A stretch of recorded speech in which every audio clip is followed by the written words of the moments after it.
That's probably better. Chapter 8. Hmm.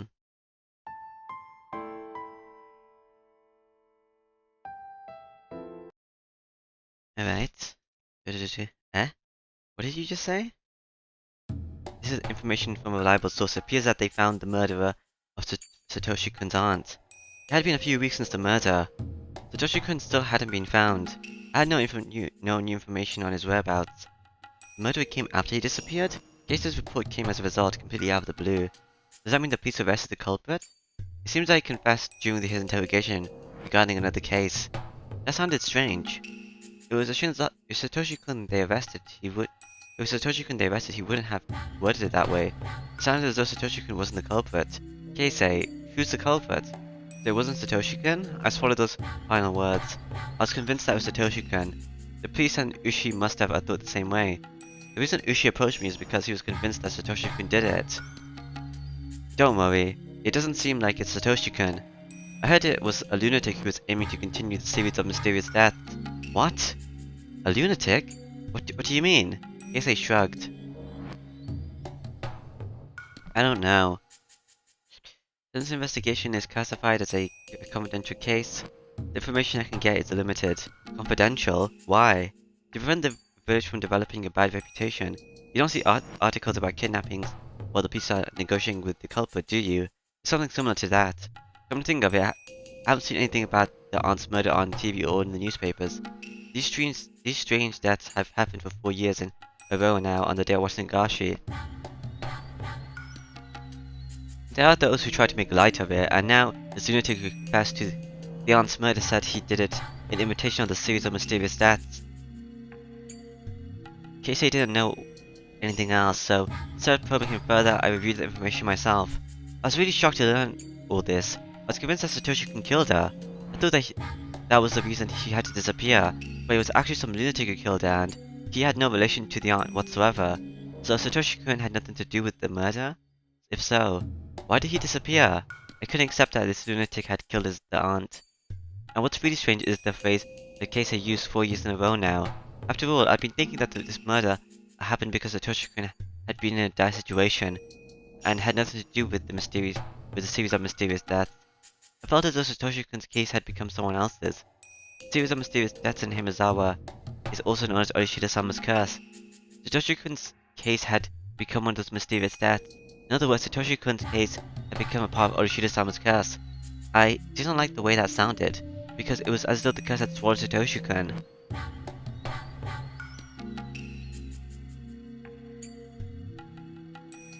Police station. Unfortunately, we haven't been able to confirm the tip that Satoshi-kun took a train to Tokyo. We don't even know whether or not he's in the preference too, to be honest. Ushi broke the seal on a new kind of instant coffee. I thought you knew his whereabouts already, since you seemed very convinced he was the culprit. Nah, you got me. Ushi chuckled and poured a cup of coffee which looked far too hot. You have some good sources, huh? It's a highly classified case, but you already have this information. I wonder who leaked it. Looks like we have to review our security precautions. Ushi smirked. Seems he knew why I was here today. I'm one of the Shinozakis after all, and my ears are open. I smirked back at him. It's all about bluffing. Anyway, since we're friends now, why don't we have a chat? Let me ask you first. Who's this real culprit? I heard he was a lunatic, but what does that mean? Nah, ha ha ha. I don't know how to answer that question. I want to know the answer myself. Really, I was convinced Satoshi-kun was the real culprit. It was rather surprising for me too. Ushi threw himself on the sofa and crossed his hands behind his head. He looked up at the ceiling and smiled wearily. I suddenly received a call from the preference police the other day. They said that one of the guys in the detention confessed to the murder of the housewife. Who is it? He's a crazy dopehead. He's been in and out of prison for drug abuse. His statement says that he's interested in the series of mysterious deaths and wanted to imitate them. Are you sure he's the real culprit? I didn't interrogate him myself, but the preference police tells me that he has information that only the real culprit would know. He seems to have thrown the murder weapon into the Ojo River. They're searching for it right now. If it's found, his statement will be solid. Even if the weapon wasn't found, would the case be closed? Probably. His statement clearly outlines the state of the crime scene and the body. This information, like I said, covers details only that only that, details that only the actual murderer would know. You don't seem quite convinced. Ushi's still looking up at the ceiling was quite quiet. As a matter of fact, the dopehead was already dead by the time I got there called. Dead? You know those spoons that are forked at the tips? Forks? They use those at detention centers facilities. I was told that he swallowed one and choked on it. They couldn't tell if it was a suicide or it was caused by some mental disorder. I imagine somebody swallowing that spoon and gagged. So the investigation hadn't been done that thoroughly. But although I'm not convinced my superiors are, I think with that the case will be closed. Ushi turned his eyes from the ceiling to me. He looked serious. This is just what I personally feel, okay? So please keep it between the two of us. I believe that this lunatic is some kind of mistake. It might be either a bigger misunderstanding caused by a chain of coincidences or, you know. Nah, I have no idea what you're talking about. Why does this riff keep playing? I still believe that the real culprit is Satoshi Hojo-kun. I don't know, it just keeps playing constantly. You sound confident. I don't think this usually happens. Unfortunately, we couldn't find anything to prove he was at this crime scene. We obtained a warrant to search his house after he disappeared, but we still found nothing. But you still believe he did it? Yes. I wonder how you can be so sure even though you didn't find any evidence. It's incredible. Is that supposed to be like a hunch of an experienced detective? Yep. It's a hunch of a guy who's been in the business for several decades. Usually smiled in satisfaction, but I didn't feel relieved. Where did Satoshi-kun go? His disappearance convinced me that he was the culprit. If he wasn't the culprit, there would be no reason for him to disappear. What if the murder actually was done by that lunatic and Satoshi-kun's disappearance has nothing to do with it? In other words, what if Satoshi-kun disappeared because the Shinozaki family didn't like my relationship with him, and he has nothing to do with the murderer? The murder. Was Satoshi-kun a culprit or a victim? The reason for his disappearance had become unclear. I don't think they would bother to make one person disappear just because of an undesirable relationship. What do you hear from inside the Shinozaki family? Do you know anything? I wouldn't be here if I did. Nah, you're right. Rishi laughed out loud while scratching his head, and after he stopped laughing he leaned over. Alright, how about this? Why don't we make a deal? A gentleman's deal. A deal? On what? On information about Satoshi-kun's disappearance. If you find any information like that, you tell me, and I'll also provide you with information if I find any. Do you have a deal? That sounded too convenient for you. Rishi chuckled. Shion-san, I think if we leave things as they are, they'll conclude that the lunatic committed the murder. If that happens, Satoshi-kun's disappearance will be treated as just another runaway minor. They won't search for him as actively as before. But I'll continue searching for him. Only I will do it. I believe you're intending to do the same. Our motives are different though. I just want to know if he's safe, but you'd like to arrest him, wouldn't you? If the murder case was considered solved, Satoshi-kun would be free, regardless of his innocence. I doubt that. Nah. Rishi chuckled again, but his smile didn't reach his ears, his eyes. Well, let's be friends from now on. The enemy of your enemy is your friend, you know? I'm not opposed to the Shinozaki family, though. Oh, really? I apologize then. This is the way of Kurudu Ushi, huh? And in case he's dead, I wouldn't want him as my enemy or my ally, because both would be too risky. I probably shouldn't let my guard down in front of this fat weasel. I sipped on the coffee to fill up the silence, though I wasn't thirsty. Outside the window I could see normal life taking its course, but Satoshi-kun wasn't there. He should have been there, but he wasn't. I was scared that I might grow used to his absence someday. Where was he? I wonder how Satoshi-kun is doing. I wonder if he's alright. I know you think he might be dead. Don't patronize me. Do you know what people are calling his disappearance in Himizawa? Huh? They say that he was demoned away. To be demoned away means the same thing as being spirited away. It's part of the local dialect. He was kidnapped and taken to hell to the bottom of the Oniga-Ushi swamp? That's ridiculous. Anyway, the series of mysterious deaths has stuck for the fourth time. struck for the fourth time. It's too soon, but people are already talking about next year. Are you saying the murder was the result of Orishida-sama's curse? The victim was one of the Hojos after all. She was involved in the dam conflict, though indirectly. Really, it's not surprising that some people take an interest in the incidents, because they do always happen on the day of Watanagashi. That's ridiculous too, Orishida-sama's curse. Though I said that, I couldn't quite wipe away the fear from my mind. Why did Satoshi-kun disappear? Was it the Shinozaki family? Did he run away from the police? And why did he disappear on the Watanagashi like everyone else? Did he really kill his aunt in the first place? Why did he even disappear? He's on his own. Orishida-sama's curse has nothing to do with it. But... that's strange. Satoshi-kun and Orishida-sama's curse. Somebody once mentioned those two things before. When did I hear that? As Rina said it. Now that's right. That rainy day. It was Rina Higurashi who told me that. When we were taking shelter in that shack. I remember the creepy story that she told me at that time. Satoshi-kun wants to leave Himazao running far away. Even if only unconsciously. That's what Rina Higurashi said. Rina had definitely pointed out that Satoshi-kun wanted to leave Himazao at that time. She also said, everything he's going through is a sign of Orishida-sama's curse. She said that, for sure. She had definitely mentioned Orishida-sama's curse. A series of mysterious deaths had struck her 4 times. Was Satoshi-kun being controlled by the curse? Is that why he killed his aunt and was demoned away? No way. It can't be true. Satoshi-kun's smile faded away in my mind.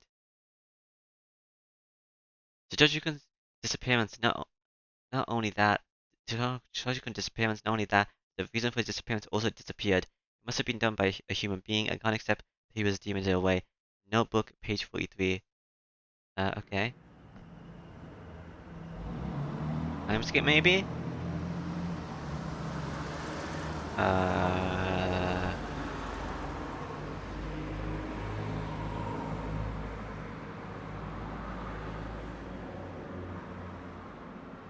moved from one chair to another because the air conditioning was too cold. I moved with my notebook, my pen case with a bunch of keychains, and my cup of milk tea. I did it all in one go. I sat down in a new chair, then opened my notebook again, and I scribbled my thoughts and sank into silence. The series of mysterious deaths, dubbed the curse of Orishida-sama. I've been viewing each incident as a separate case, even though it was followed by one another. And I looked at the cases as part of one big scheme. After I wrote all the incidents on the paper, it became clear to me that all of them served the same agenda. I wrote down the victims. First year, the construction site manager. Second year, Shoko's parents. Third year, the priest. The fourth year, was Satoshi-kun's aunt. For 4 years, one could consider Satoshi-kun himself to be the victim, rather than his aunt.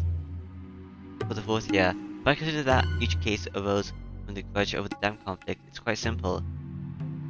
In the first year, the construction manager was killed because it was a symbol of the dam construction itself. Of course, the real enemy was the Minister of Construction, but it wasn't as clear a target. That manager, on the other hand, had been aggressively shouting back to the villagers, so he was a more appropriate enemy to attack. If Orishida-sama's curse had really cursed somebody, it would have been the officials from the ministry. It's apparent that the target was selected based on the villagers' preference. The second year, the accidental death of Satoshi-kun's parents. It said that they fell from a cliff in some park, but it's doubtful that it was really an accident. His parents were labeled as traitors to the village because they sided with the dam construction, even though they were also from Himazao. The Hojo family was ostracized during the dam conflict in order to prevent further pro-dam activists from rising up.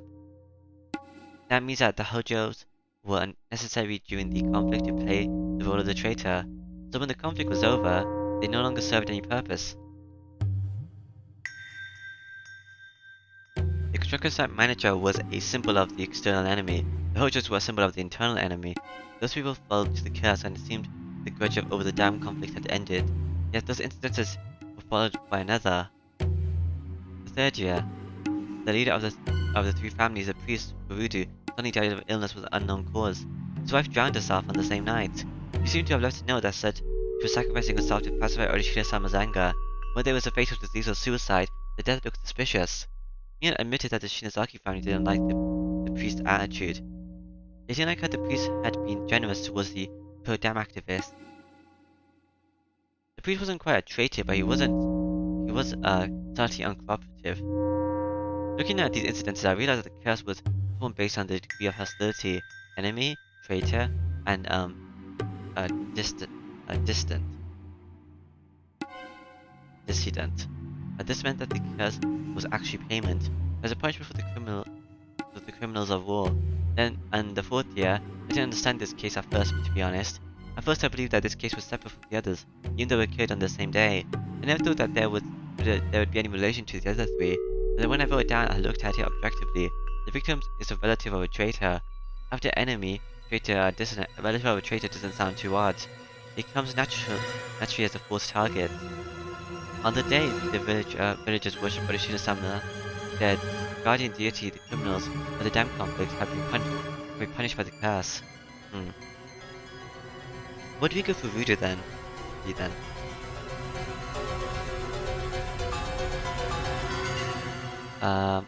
we go for voodoo that because you changed the lock so that other people could get, so then the other people could get in? Maybe that's why.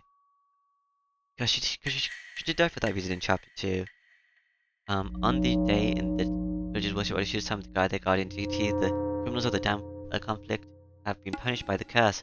Just like how I was forced to pay at the Shinazaki's house, the criminals were made to pay as well. After writing these things out, I started thinking that the fourth incident might be in line with the mysterious deaths after all. Whether it was Satoshi-kun or Dopehead, it seemed that they were focused to play the role of a murderer as a part of a bigger scenario. Even Satoshi-kun was the real culprit, even if he killed his aunt because of an ordinary grudge. The murder seemed synchronized with the grand scheme of this series of mysterious deaths in Himizawa, which is a payment plan for the war criminals. That murder was the result of his pain, but what if somebody planned that as part of a scenario? For instance, somebody might have suggested to him to kill his aunt one day, that night at that place.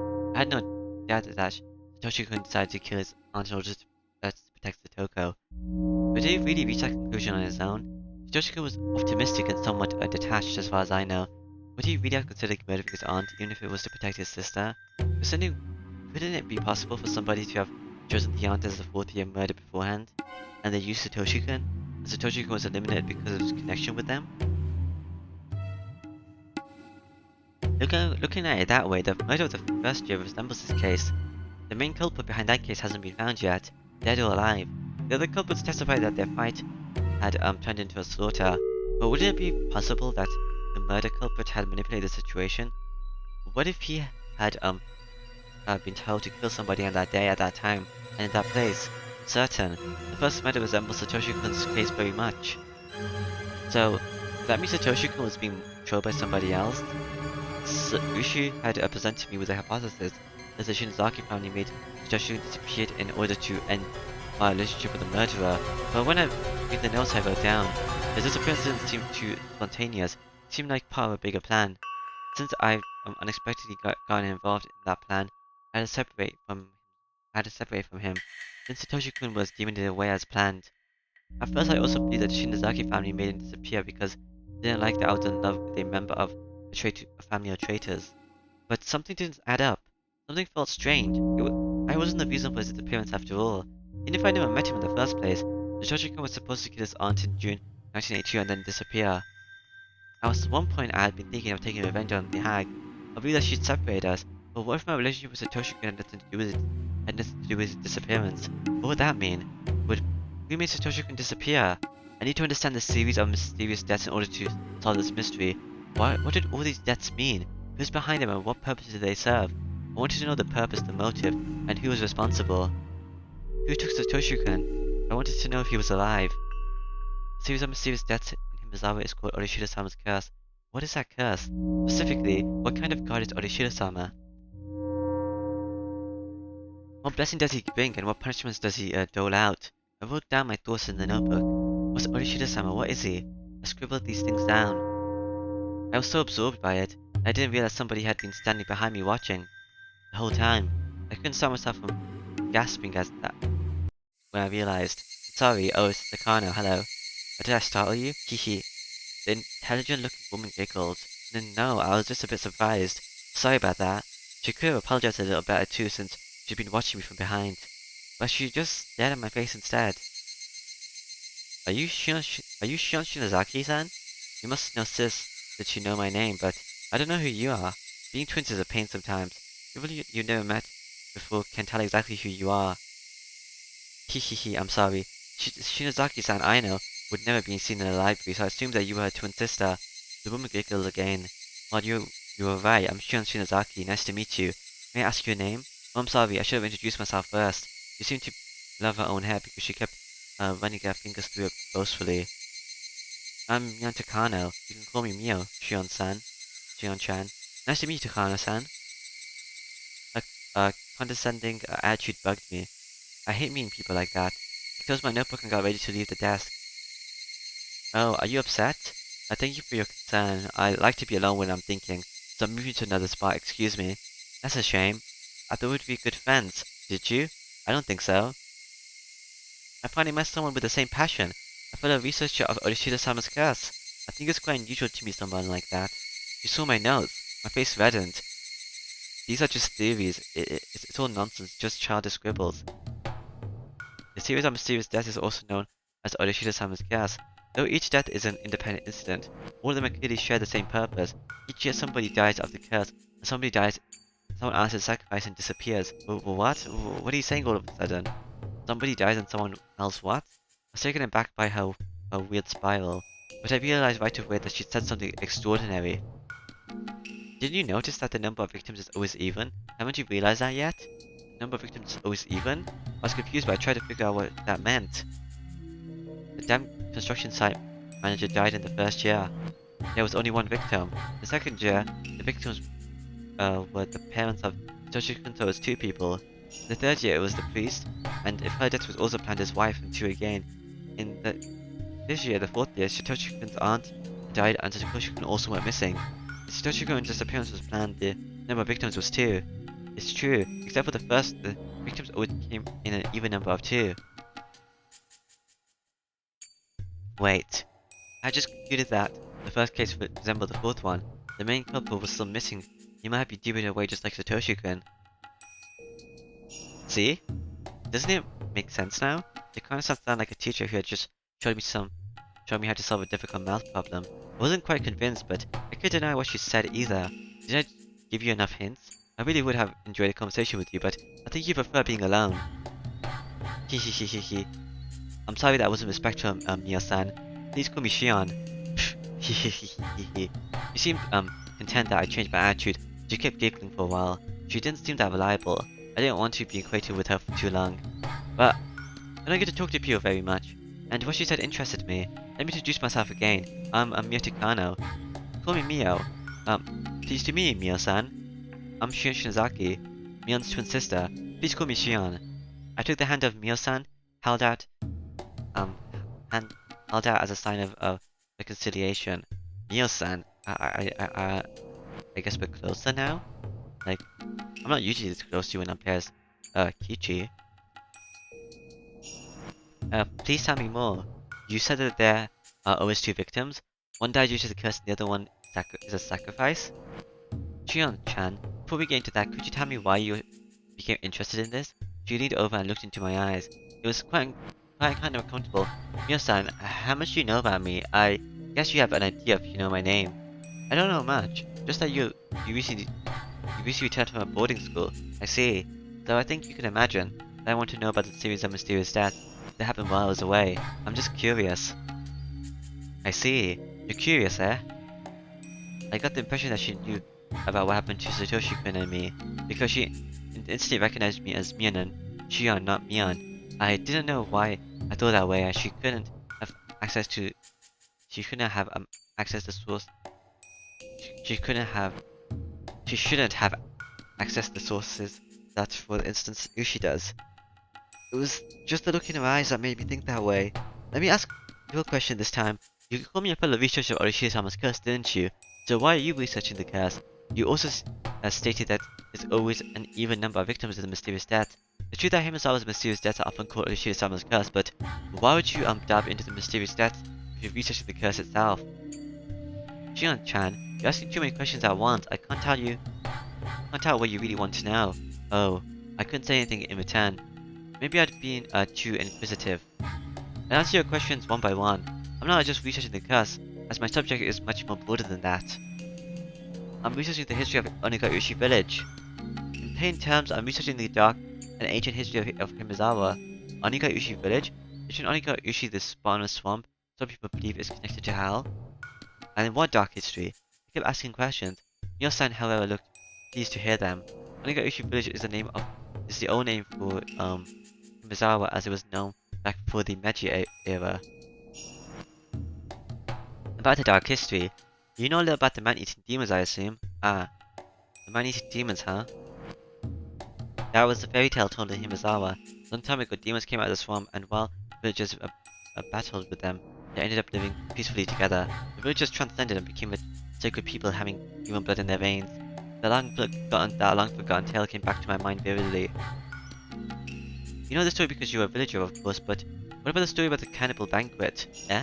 What's that? You know that the villagers have the blood of man-eating demons in their veins, don't you? Yeah, I think I've heard of that. I dodged the question. Himizawa used to be a desolate village, but it grew in prominence after the Second World War, and it expanded its influence to Okinomi and other areas. The people who disliked and discriminated against the villagers called us man-eating demons, I remember that. The young villagers don't take it seriously, but the older people can get seriously upset about it. They certainly can't take it as a joke. If the term man-eating demons is forbidden, we normally never use it. Even during my rebellious phase, I never spoke those words. Neil-san, however, seemed to have no qualms with saying it out loud. Are you upset? About what? I know people hate that phrase in Himizawa. I apologize if I made you feel uncomfortable. The old people wouldn't like it, but I'm fine. Would you continue? Thanks. Okay, so the ancient village has had a custom of cannibalism. They ritualized this custom and held various ceremonies based around it. The festival that we hold in June isn't just an early summer festival. It used to be a banquet in which villagers chased after sacrifice and ate them. They bound the sacrifice to a table, guided them, and dumped the organs into a river. Water can mean cottons, but it can also mean organs. That's the root of the word wachinagashi. Organ drifting, wachinagashi. Indeed, I believe they started using the futon mat to cover it all up out of the Meiji area according to my research. They wouldn't be able to do that openly nowadays. Everything Mio-san was talking about sounded startling. I was just taken aback. I couldn't wholly believe it right away. She sensed that from my expression. It's not a hoax. I didn't make any of this up. If you promise not to tell anyone, I can show you my notes on wachinagashi. Mio took out a notebook from her bag and flipped through it. She appeared to be doing her research thoroughly. Thank you. I'd love to read it. Sure. I would like to keep it confidential. Hehe. But I guess I should share it with my fellow researcher. Mio-san handed me the notebook very hesitantly. It looked like it'd take a whole night to finish reading. It was densely packed with information. I saw copies of various documents and quotes in there too. It wasn't just some delusions of her. You told me that one person dies because it's cursed and another person is sacrificed and disappears, right? One person is sacrificed and disappears. Satoshi-kun had gone missing. Did he become a sacrifice? Was he a sacrifice anyway? Mio-san looked pleased to hear my question again. She took out another notebook and handed it to me. Another one? I think you'll understand once you read it, but I'll give you a digested version. Orishida-sama's curse is simply Orishida-sama's anger. In other words, the curse is caused by Orishida-sama's anger. Do you follow? Yes. You're saying that Orishida-sama was mad at the people who opposed the dam conflict, and that's why the curse occurred. That's right. Orishida-sama's anger has to be pacified. If not, something even worse will occur. So all this consecutive priests at the Ruru Shrine had to perform a sacrifice every time the curse struck in order to pacify Orishida-sama. It's called a sacrificial ritual. So each year on the Wachinagashi, one person dies because of the curse, and another one is sacrificed to pacify Orishida-sama's anger, but only one person is actually murdered each time.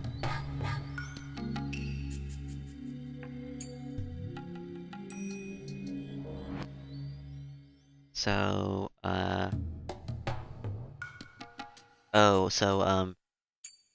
Ushi disappeared, and Dr. Ivy disappeared, and Mio didn't disappear, she got killed. Mio is for Takan, is for Tamitak, so those things pacify each other. Ushi and Ivy, one of those could go to the uncle if he died, and then another one would go to Rika, right? No, because she didn't disappear this time. She was actually found, which means there's one person that didn't get appeased. Is that why the volcano thingy happened? Only one person is actually murdered each time. Never heard of a human sacrifices being made. Naturally, there's no body. The ritual of sacrifice requires the offering be sunk in Onigaushi Swamp. That swamp is bottomless, and no one would ever surface once they were thrown in there. No body would never be found, of course. So one of the victims is always thrown into the swamp every year. Does that mean Satoshi-kun is also at the bottom of that dark green swamp? I don't know. I'm not sure if they really throw them into the swamp. But those who made these incidences happen must be eliminated. One person must be eliminating one person based on that legend. Each year, a traitor to the village dies on the day of the Higurashi because of Orishida-sama's curse. Another person is sacrificed in order to appease Orishida-sama's anger. That person's body will never be found because he or she is supposedly thrown into the bottom of the swamp. Yes, you get it. Series of mysterious deaths always involved with the curse and the sacrifice. It's a system that allows 2 traitors to die every year. What I'm telling you, and now probably isn't sufficient, so it might be hard to grasp. Instead, I want you to take the time to read my notes. You'll see that what I'm telling you isn't far from the truth at all. I heard a man's voice just then. A middle-aged man with a hat was waving at Mio-san from the entrance. Sorry, I think I have to go. I wanted to talk to you more, but I guess we'll have another chance to chat. I'll leave those notes to you. I'm looking forward to hearing your opinions. Bye, Mio-san. Mio-san wrapped up the conversation and headed to where the man was waiting for her. She left her own notebooks in my hand.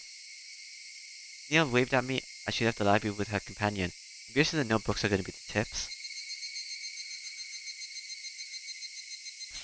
So you can see again and open what she'd given me. What bugged me was the series of mysterious deaths, also known as Orishida-sama's curse. Maybe I'll be able to get closer to the truth by reading those notebooks. If I study them carefully, I might be able to figure out who's behind the incidences. Why did Satoshi-kun have to disappear? What was he involved in? How did that happen? Maybe Takano-san's notes would bring me the answer. Research notes, Mio Takano-san. I started flipping the pages, this time making sure that no one was watching over my shoulders. Higurashi when they cry, maybe?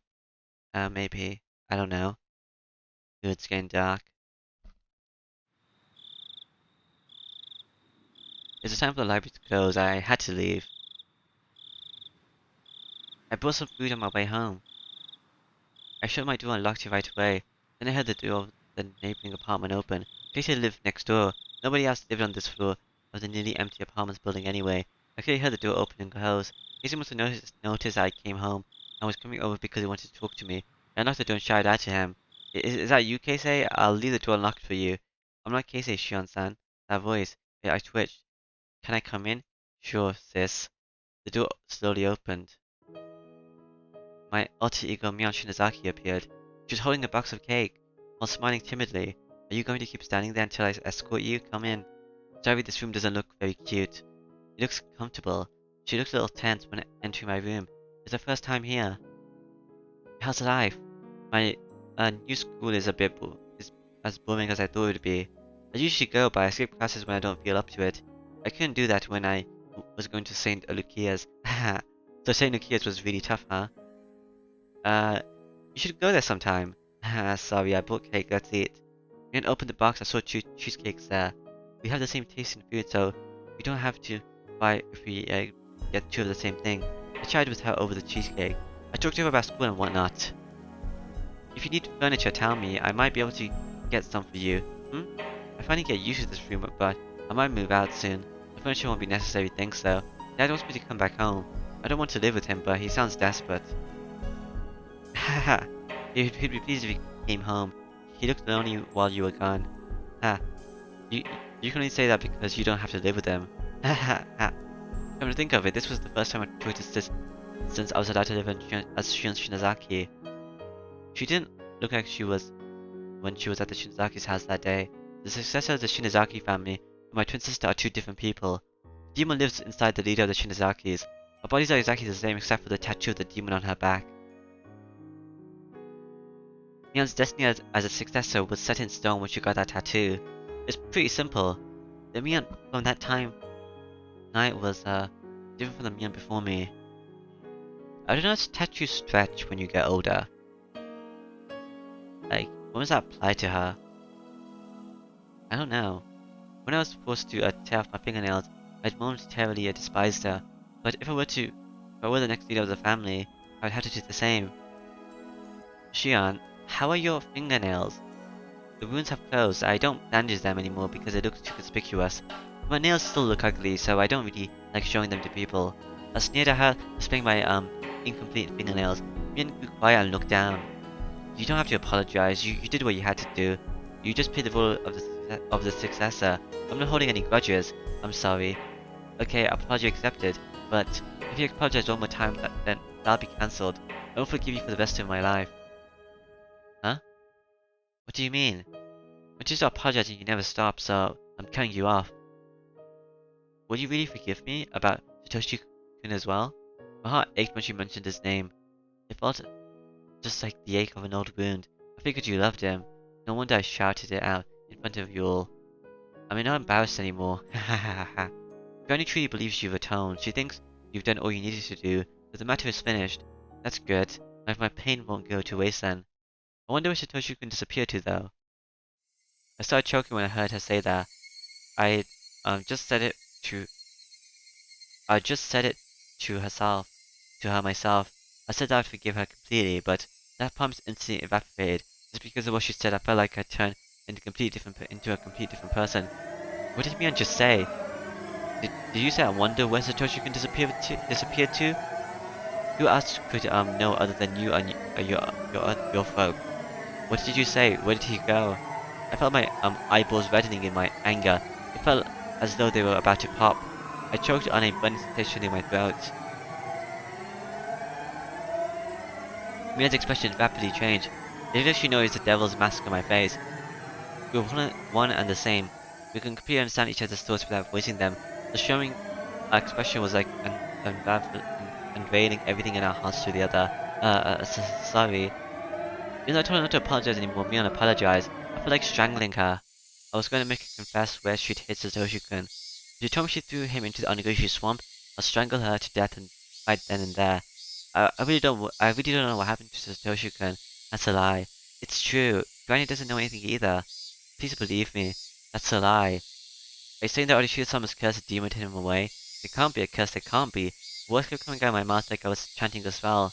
I wasn't speaking by my own will anymore. It was the demon who was controlling me. The demon that'd been sleeping deep inside me woke up and was speaking through my mouth. My hands, the demon's hands grabbed me by the neck. You guys, demon Satoshi away. Satoshi-kun away, you and the Shinazaki family. Give him back to me. Give him back to me. My hand slowly but surely squeezed Mion's neck. Mion put her hands onto mine. I looked at her fingers. 3 of her fingers nails on her left hand looked as ugly as mine. Mion? What's this? Tears rolled down her cheek. She didn't have to answer. She had the same scars as I did. She atoned as well. The way those wounds were healing looked the same as mine.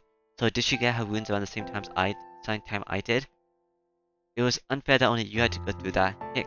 I felt so bad. Hick. Mion started sobbing. I stood there petrified, still wringing Mion's neck. Since I found out that you love Satoshi-kun, I really wanted you to be happy, Hick, because it's always you who has to suffer even though we're twins, Hick. It didn't come as a surprise to me that Mion might also have loved Satoshi-kun as I did. We've always liked the same things and even the same people, so she was stupid enough to feel obligated towards somebody like me. I told Granny to leave you and Satoshi-kun alone. I shouted at her, Hick. Then she said she would let you be if you atoned with sensitivity, Hick. And you did, so you were supposed to live happy with him. But Satoshi-kun has gone away. That's terrible. That's Hick. Mion was smart enough to shed crocodile tears. Those tears were real. Her tears dissolved my demon's anger like how the sun melts ice. Believe me, Shion, I really don't know why Satoshi-kun disappeared. Neither Granny nor the Shinazaki family have anything to do with it. Granny forgave you. She said so she would never do anything to him. Yeah, I'm sorry. Did I hurt you? I took my hands off her neck and held her instead. Hey, I'm not hurt. You've been hurt a lot more than me, haven't you? Hey. I shouted at the demon in my mind. I believed in Mion. I had been convinced it was the Shinazaki family that made Satoshi-kun disappear, but Mion denied it, while shedding tears. But Between her and me, her tears are more convincing than any words, so I believed in her. It absolutely wasn't the Shinozaki family that made him disappear. So, do you really think that Satoshi-kun disappeared because of Orishida-sama's curse? I don't believe in curses, and Mion didn't do it. If it wasn't the curse or wasn't the Shinozaki family, who demoned him away? I don't know, I just know it's not Mion. It's not the Shinozaki family because Mion said so. Say so. That's stupid, Shion. Are you going to ignore Satoshi-kun's voice? I know. You don't have to remind me, Demon. I can hear his voice. I know he's mumbling with an ambient expression like he always used to, even though he knows help won't come. I'll help him no matter what. I'll save him if he's alive. I'll avenge him if he's dead. But Mion didn't do it. You, you just want to take it out on someone. It doesn't matter who. But I'm Shion, not a demon. You're only a part of me. Don't try to take control. Fuck off. Don't ever show up again. The demon faded away. My body went limp and I fell to the ground while holding Mion. Shion, are you alright? I'm alright now, Mion. Why are we two different individuals? Like, I don't know if by demon you mean an actual demon, or you just want to say you're angry. Why can't we just be one? Stop it. We've asked ourselves that so many times. Cause like, maybe you think you're angry, but it's actually a demon. Like, I have no idea. But there's no answers. I'm Shion and you're Mion. That's just how it is. I don't care if I'm Mion or Shion. I just want to be one and equal with you. There's nothing we can do. You have the demon on your back. You're destined to become the successor and we can't change that. I don't want that. I don't need a demon. I don't want it. I'm not a demon, I'm not. I want to be a human like you. Mion is a demon and Shion is a human. Even though we're twins, there's a difference between us. Was it impossible for humans to live with demons after all? It should be possible, because they did it before. That's the legend of Himizawa. Humans and demons lived in harmony together, as Orishida-sama watched over them. Mion, Shion, Satoshi-kun, demons and humans. Orishida-sama's curse, a series of mysterious deaths. Satoshi-kun's disappearance. Those are a bunch of, key words, I guess, and terms. We fell asleep while holding each other. While holding everything. Fell asleep? Like, oh, you guys slept together? I thought she was just gonna go back home in honesty. But I guess it is kind of late. Okay. Higurashi when they cry. A lot of pages. 50, 64, and 85. Those are really big gaps. Is this my notebook? Or is this Takana-san's notebook? Page 50. I saw Mio Takana-san a few times after that. At her core, she was fascinated with the bizarre, and she has an insatiable curiosity that was just as strong. I had to remind myself not to take her story too seriously, otherwise I might start to believing that Satoshi-kun disappeared because of the curse. She talked about the dark history of Himizawa a lot. It's very interesting. The theories are based on nothing but conjecture, but some of her intuition covers facts that only members of the Shinozaki family would know. She thinks that Orishida-sama's curse is the continuation of these ancient rituals. In other words, she believes that the curse is performed by religious fanatics. According to her theory, a religious cult once existed in Himizawa, and the three families stemmed from it. She believes that they are operating behind the scenes in order to revive the dignity of the Onigaushi people, which was lost during the Meiji era. Mio-shan's theories are far-fetched, and looking at them on a larger scale, they end up making a lot of sense. But they can't offer any explanation for Satoshi-kun's disappearance when using them on a smaller one. The theories are just too broad. Page 50 and page 64. 14 pages ahead, I guess. I exchange information with Ushi every now and then. We've each expect new leads from each other, but neither of us had any luck. I no longer believe that the tip that Satoshi-kun might have headed to Tokyo. It was clearly bogus anyway. Although I can't prevent Ushi, he'd been fair about the deal. He alone had been serious about uncovering any new information. Ushi's sources are quite reliable, so whenever I found some dubious tip, I'd check with him to see if it was valid. My meetings with him have diminished in frequency since he's been assigned to new cases. Eventually, we stopped meeting entirely. Ushi stopped investigating, and I reached the limits of my sources of information. People now think that Satoshi-kun's disappearance was a supernatural phenomenon called demoning away. In Himizawa, they refer to his disappearance as him being transferred and nobody will talk about it otherwise. I don't like the way that phrase is used to erase him. Oh yeah, that's where you got angry at me maybe? When I said it? Hmm. 64 and 85. Okay. 21 pages away. During the upheaval surrounding Oshida-sama's curse in 1982, I was pulled uh, this way and that by new leads on Satoshi-kun's disappearance. Every time I found information that looked promising, I kept changing my theories, but they also became an incredible burden on me. It wore me down plenty on its own. The fatigue was harsh, but it also provided a very kind acceptance. Bit by bit, it soothed away the anger and doubt that wore me down. I'll never forget Satoshi-kun. I'll never try to forget him and move on. I constantly repeat those to myself in my head. I repeat them to keep my memories of Satoshi-kun from fading too, over and over. For the sake of my fond memories of Satoshi-kun, together with my fear and my sadness, I've repeated them forever and ever. Hmm. I guess you didn't really know him for too long, did you? But yeah, that should be for this time. So, yeah, bye bye.